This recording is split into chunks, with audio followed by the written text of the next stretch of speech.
நேத்தே வந்து முத்துவும் மீனாவும் ஏசி வாங்கிட்டு வந்தாங்க இல்லையா மனோஜ் கடையிலேருந்து. அது வாங்கிட்டு வந்து வைக்கும்போதே சத்யா வந்து பார்த்துட்டு கேட்குறாரு, "என்னம்மாம்மா ஏசிலாம் வாங்கிட்டு வந்திருக்கீங்க?" அப்படின்னு கேட்டோடனே முத்து மீனா வந்துட்டு அப்படியே பாசத்தை பொழியிறாங்க ரேகா மேலே.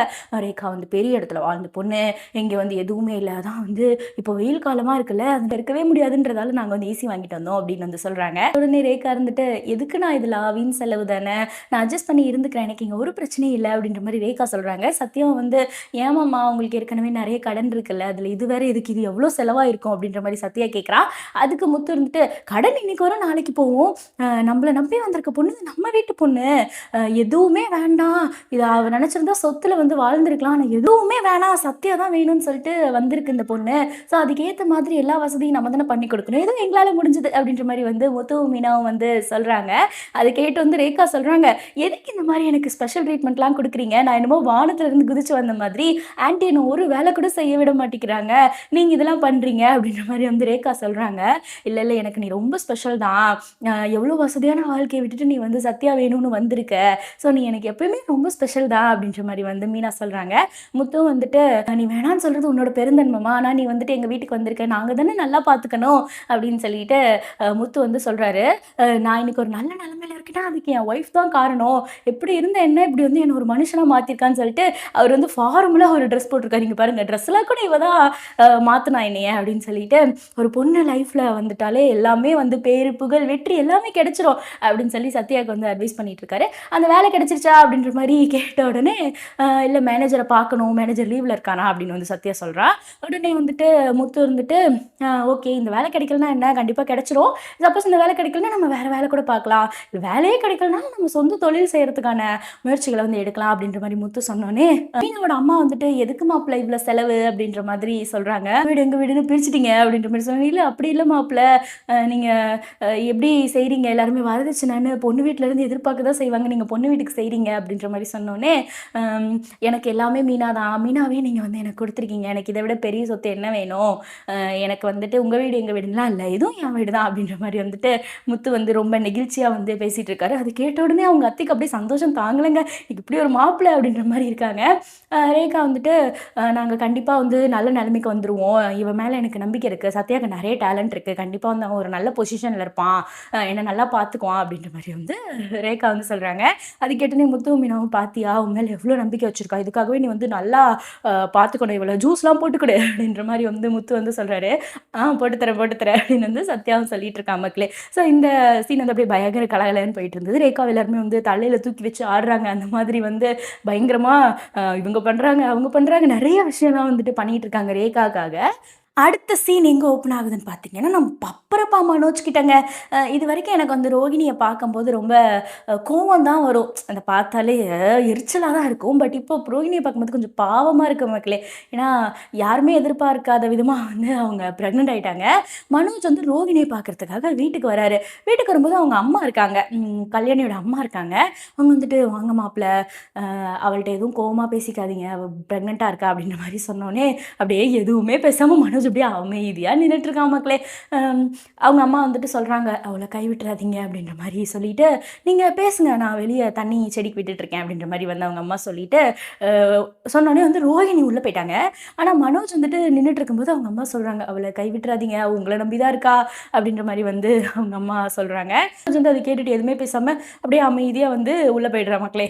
உள்ளே போனோடனே வந்துட்டு ரோகிணி வந்து போய் வேகமாக கோவமாக திரும்பி நின்றுட்டுருக்காங்க. மனோஜ் வந்துட்டு, சொல்லு என்ன விஷயமா வந்திருக்க, குழந்தைய பற்றி கேட்க வந்தியா, இந்த வீக் தான் செக்கப்புக்கு போகணும் அப்படின்ற மாதிரி வந்து ரோகிணி சொல்கிறாங்க. அதை கேட்டோடனே மனோஜ் இருந்துட்டு, இல்லை இந்த பணம் அப்படின்ற மாதிரி பணத்தை கொடுக்குறான். இல்லை இந்த பணம் வந்துட்டு எனக்கு வேணாம் அப்படின்னு சொல்லிட்டு ரோகிணி சொல்கிறாங்க. நீ தானே பணம் கேட்ட அப்படின்னா, அது அந்த சுச்சுவேஷன் வேறு, இப்போ நான் டிவோர்ஸ் கொடுக்கணுன்றதுக்காக நீ என்கிட்ட வந்திருக்கியா அப்படின்ற மாதிரி கேட்டோன்னே அவன் எதுவுமே பேசாமல் திரு முடிச்சுட்டு இருக்கான். அப்போ இருந்த சுச்சுவேஷன் வேறு, இப்போ வந்து என் வயிற்றில் ஒரு குழந்தை வளருது, என்னால் இதுக்கு மேலே டிவோர்ஸ்லாம் கொடுக்க முடியாது, நம்ம கண்டிப்பாக சேர்ந்து தான் வாழணும் அப்படின்னு சொல்லி ரோகிணி வந்து சொல்கிறாங்க.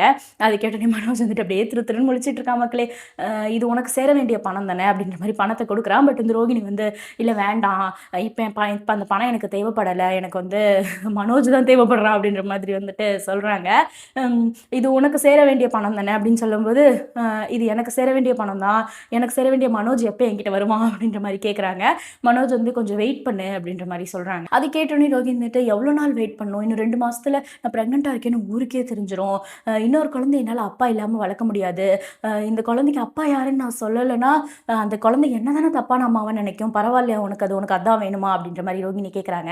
மனோஜ் வந்து எதுக்குமே பேசலைங்க, அப்படியே அமைதியாக வந்து ரோகிணி பேசுறதை வந்து கேட்டுட்டு இருக்காரு. ரோகிணி வந்து சொல்லிட்டு இருக்காங்க, அம்மா பேச்சை கேட்குற போல தான் எனக்கு நல்லா தெரியும், இது உன்னோட குழந்தை தான், உனக்கு அதில் எந்த சந்தேகமும் இல்லை அப்படின்ற மாதிரி வந்துட்டு ரோகிணி கேட்டோன்னே மனோஜ் வந்துட்டு ஃபஸ்ட்டு ஸ்டார்டிங்கில் எதுவுமே பேசாமல் இருக்கான். அப்போ வந்து ரோகிணி கொஞ்சம் ஸ்ட்ராங்காக கேட்குறாங்க, இந்த குழந்தைக்கு நீ தான் அப்பா இல்லை அப்படின்னு நான் கேட்டோன்னே, ஆமாம் நான் தான் அப்பா, அதில் எனக்கு எந்த டவுட்டும் இல்லை, ஆனால் நீ கொஞ்சம் எனக்காக வெயிட் பண்ணணும் அப்படின்னு சொன்னோன்னே ரோகிணி வந்துட்டு சரி ஓகே வெயிட் பண்ணுறேன், எவ்வளோ நாள் அப்படின்ற மாதிரி வந்துட்டு கேட்குறாங்க. அதுக்கு மனோஜ் இருந்துட்டு நான் சொல்கிறேன் நீ வெயிட் பண்ணு அப்படின்ற மாதிரி வந்து சொல்கிறான். நினச்சி இவன் வெயிட் பண்ண சொல்கிறான் அப்படின்றதே தெரில மக்களே. ரோகிணி வந்துட்டு உனக்காக நானும் இந்த குழந்தைய வெயிட் பண்ணுறோம் அப்படின்ற மாதிரி சொன்னோன்னே, அதுக்கு வந்து மனோஜ் இருந்துட்டு அதுக்கு தான் இன்னும் கொஞ்ச நாள் இருக்குல்ல அப்படின்ற மாதிரி வந்துட்டு மனோஜ் வந்து சொல்கிறான். அதை கேட்டோன்னே சரி ஓகே அப்படின்ற மாதிரி வந்து ரோகிணி சொல்கிறாங்க. பணத்தை வந்து ஒரு பக்கமாக வந்து வச்சுட்டான் மனோஜ் வந்துட்டு, வச்சுட்டு இதை மெடிக்கல் எக்ஸ்பென்சஸ்க்கு வச்சுக்கோ அப்படின்ற மாதிரி வந்துட்டு மனோஜ் வந்து சொன்னோன்னே சரி ஓகே அப்படின்னு சொல்லிட்டு ரோகிணி வந்து சொல்லிடுறாங்க மக்களே. இதோட இவங்களோட சீன் வந்து முடிஞ்சிருச்சு. அடுத்து எங்க சீன் ஓப்பன் ஆகுதுன்னு பார்த்தீங்கன்னா, அந்த மேல ட்ராக்குங்க, ஸ்வேதா டீச்சர் அண்ட் அவங்களோட ஸ்டூடெண்ட்ஸ் எல்லாமே வந்து நம்ம ரவி ஸ்ருதி ரெஸ்டாரண்ட் இருக்கு இல்லையா, அங்கே வந்து உட்காந்துருக்காங்க. கேட்டால் வந்து முத்து வந்து சொல்லிட்டு இருக்காரு ஸ்வேதா கிட்ட, எனக்கு எதுக்கு பாராட்டு விழா அப்படின்ற மாதிரி ஸ்வேதா வந்து கேட்டுட்டு இருக்காங்க. முத்து வந்து சொல்லிட்டு இருக்காரு, இங்கே எவ்வளோ பெரிய விஷயம் பண்ணியிருக்கீங்க அப்படின்ற மாதிரி வந்து சொன்னோன்னே, நான் என்ன பண்ணேன் அப்படின்னு கேட்குறாங்க. இங்கே வந்து எங்கள் எல்லாருக்குமே வந்து பயங்கரமாக இங்கிலீஷ் சொல்லி கொடுத்து நாங்கள் எங்களோட பிஸ்னஸ்லாம் பயங்கரமாக க்ரோ ஆகிட்டு இருக்கோம் அப்படின்ற மாதிரி சொன்னோன்னே, அது உங்களோட ஆர்வம், நீங்கள் படிக்கணும்னு நினச்சிங்க, நீங்கள் படிக்கிறீங்க, எனக்கு எதுக்கு வந்து இதெல்லாம் பண்ணுறீங்க அப்படின்ற மாதிரி வந்து ஸ்வேதா கேட்குறாங்க. சொல்லி கொடுத்தனால தான் இப்போ மீனா வந்து ஒரு பெரிய கார்பரேட் ஆர்டர் வாங்கியிருக்காங்க. அந்த கார்பரேட் ஆஃபீஸருக்கு வந்து தமிழே தெரியாத அவங்க கிட்ட இங்கிலீஷ்லேயே பேசி அந்த ஆர்டரை வந்து மீனா வாங்கியிருக்காங்க. பயங்கர ஹாப்பி எங்கள் எல்லாருக்கும். இது வந்து என்னோட தம்பியோட ரவி ஸ்ருதி ரெஸ்டாரண்ட் தான், உங்களுக்கு கண்டிப்பாக நாங்கள் ட்ரீட் கொடுத்தே தான் ஆகணும்னு சொல்லி தான் நாங்கள் இங்கே எல்லாருமே வந்திருக்கோம் அப்படின்ற மாதிரி வந்து சொல்கிறாங்க. மீனா எங்க அப்படின்னு கேட்டோன்னே அவங்க வந்துட்டு கிஃப்ட் வாங்க போயிருக்காங்க அப்படின்னு சொல்கிறாங்க. எதுக்கு இதெல்லாம் அப்படின்ற மாதிரி ஸ்வேதா வந்து கேட்டுட்டு இருக்காங்க. எல்லாருமே வந்துட்டு முத்து வந்து ஸ்டார்ட் பண்ணுறான், எனக்கு வந்து ஸ்டார்டிங்கில் படிப்பு மேலே ஆர்வம் இருந்தது, ஆனால் அது நீங்கள் சொல்லிக் கொடுத்ததுக்கப்புறம் தான் நிறைய விஷயம் வந்து நான் இங்கிலீஷில் கற்றுக்கிட்டேன். இப்போலாம் வந்து டூர்ஸ் அண்ட் பேக்கேஜஸ் நானே வந்து இங்கிலீஷில் பேசி நிறைய ஆர்டர் எடுக்கிறேன், மீனா வந்து மாதிரி ஆர்டர் எடுக்கிறாங்க அப்படின்ற மாதிரி சொன்னோம். எல்லாமே உங்கள் திறமை தான் அப்படின்னா, இல்லை இல்லை நீங்கள் சொல்லிக் கொடுத்ததுனால தான் அப்படின்ற, எல்லாமே உங்களிடம் குடித்த அறிவு அமுதம் ராஜகுருவே அந்த மாதிரி வந்துட்டு எல்லாருமே வந்து ஸ்வேதா வந்து புகழ்ந்துட்டு இருக்காங்க. மற்ற ஸ்டூடெண்ட்ஸ் கூட எல்லாருமே சொல்லிட்டு இருக்காங்க. அண்ட் ஒரு ஐடி ஆஃபீஸர் ஒருத்தர் இருப்பார் போல், அவர் வந்துட்டு சொல்கிறாரு, நான் வந்து படிச்சிருக்கேன் தான், ஆனால் என்னால் இங்கிலீஷ்லாம் அந்த அளவுக்கு பேச முடியாது, நான் மீட்டிங்கெல்லாம் பேசும்போது எல்லாரும் சிரிப்பாங்க அப்படின்னு அவர் சொன்னோன்னே, முத்து இருந்துட்டு நம்ம ஊர் ஆளுங்களுக்கு அத்தனை வேலை கத்தலாம் கொடுக்க மாட்டாங்க, ஆனால் தெரிலனா கண்டிப்பாக சிரிப்பாங்க அப்படின்ற மாதிரி சொன்னோன்னே, அவர் வந்துட்டு சொல்லிட்டுருக்காரு, இப்போலாம் நான் வந்து நல்லா திக்காம திணறாம இங்கிலீஷில் பேசுகிறேன், டிஎல்ஏ பாராட்டுறாரு அப்படின்ற மாதிரி வந்து சொல்கிறாங்க.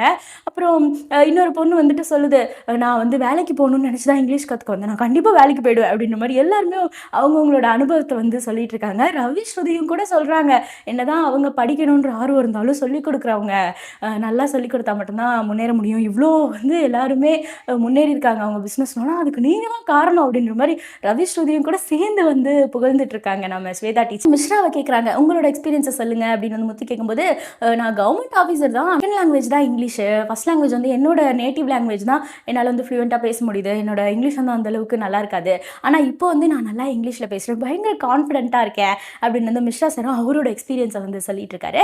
இதெல்லாம் கேட்கும்போது ஸ்வேதா வந்து எனக்கு இதெல்லாம் கேட்கும்போது ரொம்ப ஹாப்பியாக இருக்குது அப்படின்ற மாதிரி வந்து சொல்லிட்டு இருக்காங்க. அப்போ வந்து முத்துவை எல்லாரும் புகழ ஆரம்பிச்சிட்டாங்க.